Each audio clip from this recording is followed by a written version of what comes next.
Well, um, that whole thing with the slippery slope no longer being a fallacy is, again, no longer a fallacy.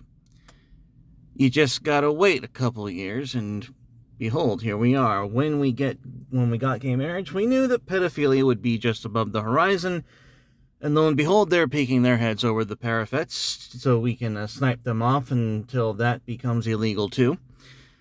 However, the abortion debate has, in fact, led to this. Assisted suicide chamber approved by authorities in Switzerland. The chamber allows patients to kill themselves at the press of a button. Let's read this, shall we? There's a wonderful view of the futuristic pod that, looking at this, you'd think that it was for something far more of a noble cause, like teleportation or cryogenic preservation and reawakening. So something, scientific and cool. No. This is how you die in the future. I just want to throw that out there. This right here is how you die. Switzerland is one of a handful of countries that supports physician-assisted suicide. However, one company wants to take the doctors out of the process and allow patients to kill themselves at the push of a button. Exit International. Yeah. Is that not the perfect name for the fucking name, for the name of a villainous corp in a video game? Exit International.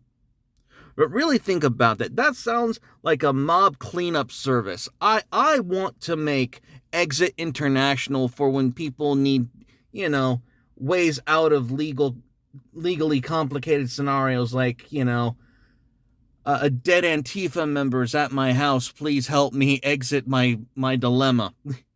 Anyways, on and forwards. A nonprofit dedicated to assisted suicide advocacy has developed a 3D printed suicide chamber dubbed Sarco. According to the Swiss Broadcasting Corporation, the capsule just recently cleared legal regulatory approval in Switzerland and is set to launch in the country as soon as next year. Sarco allows patients to lay comfortably inside. When they're ready to die, they press a button that fills the chamber with nitrogen gas, resulting in what the nonprofit says. Note that they claim this, but good luck getting a refund if it's not true. Will be a painless death via oxygen deprivation in 30 seconds. Philip Nitsky says that there is no panic, no choking feeling, and he is also the founder of Exit International. How does oxygen deprivation sound painless to you? Does that sound like you're not, it would be better if they actually did something creative, like, gave you some knockout gas and then deprived you. That might be a little more humane, but I don't want to give the Kevorkians any more fucking ideas. Continuing. The chamber can be transported to different locations. See, they're already creative enough as it is. They put the fucking pod on wheels. Allowing patients to choose where they might want to die, such as a beach, a forest, or their own home. Oh my god. Oh. They're trying to make this sound like it's, the family-friendly mortuary, except they're the ones actually killing you. That's the real kick of it all.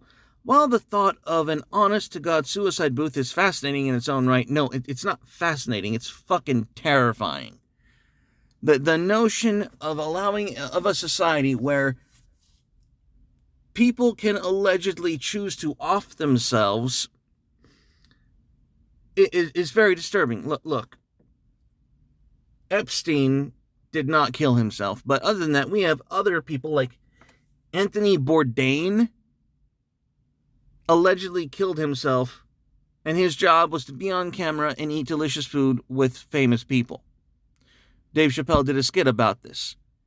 And normal people who have to go through the normal drudgery of life and have to fight for their existence do not generally contemplate suicide. So why are we normalizing something that is the most that's clearly going to be abused? If this is legalized, if this is put in place, there's going to be a rise in suicide. And you have to wonder if it's natural or not. You have to wonder if it's actually something that these people wanted or something they were pressured into.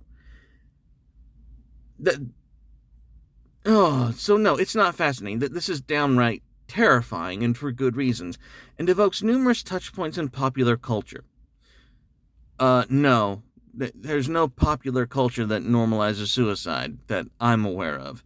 Perhaps the most eyebrow-raising part is the company's goal of demedicalizing the suicide process. Ah, yes. In order to obtain a medically assisted suicide in Switzerland, you currently need to have a doctor confirm your mental capacity and then prescribe you liquid sodium pentobarbital, a drug that can kill you in 2 to 5 minutes. However, Exit International, what a lovely name for a company once again, wants to create an AI-powered online mental capacity test. Oh my God. Again, my mind is just thinking, I just know that there are thousands of ways for this thing to get abused. If you pass, it gives you a code that allows you access to Sarco. That's still in the conceptual stages, though. Quote, we want to remove any kind of psychiatric review from the process and allow the individual to control the method themselves. So he's coming right out and saying the silent part out loud. They don't want to see whether or not you're mentally competent. They just want you to be able to press the damn button. It's not about whether or not you are mentally stable or not. And really think about that. Why do we want mentally stable people committing suicide? No, really, let that sink in. Why do you want a mentally stable person to be empowered and enabled to just push a button and kill themselves? I mean, I can't fathom a society who actually finds a normal, healthy, and functional human being and says, yeah, you should get a free pass. You should not contribute in any way to this society. You should just, go away. Who wants to do that? Why would you want to do that? It's an interesting question. And this is what the founder of the company tells the broadcaster. Assisted suicide and euthanasia are still incredibly controversial issues. No shit. While some might bristle at the Sarco suicide capsule, it gives folks a new option to go out on their own terms, and at the end of life, that's a compelling concept. Now, again, the slippery slope is no longer a fallacy. We're dealing with a reality where, like abortion, the claim is that this should be safe, legal, and rare. Of course, we've passed safe and legal. Now we're going to approach the whole rare option where the argument with abortion, again, is it shouldn't be birth control. It should be the last option. It should be all of these things. Now you literally have abortion on demand and even after the baby is born. With this issue, we're going to have people saying, oh, it's just for the elderly. It's just for those at the end of their life. It's for those in pain. It's for those who are suffering. It's for those who yada, yada, yada, yada, yada. But who the fuck are we kidding? Who the fuck are we kidding? This will be used on the old. This will be used on the young. It'll be used on the willing, and it'll be used on the unwilling. This is abortion after birth. Full stop. no holds barred. And this is why they're moving the needle on personhood doesn't matter to these people. This is no longer about whether or not life is sacred. These people have already decided it's not. And the slippery slope, again, is not a fallacy.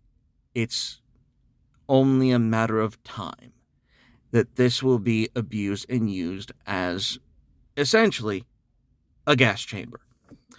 As always, everyone, stay carnal and God bless.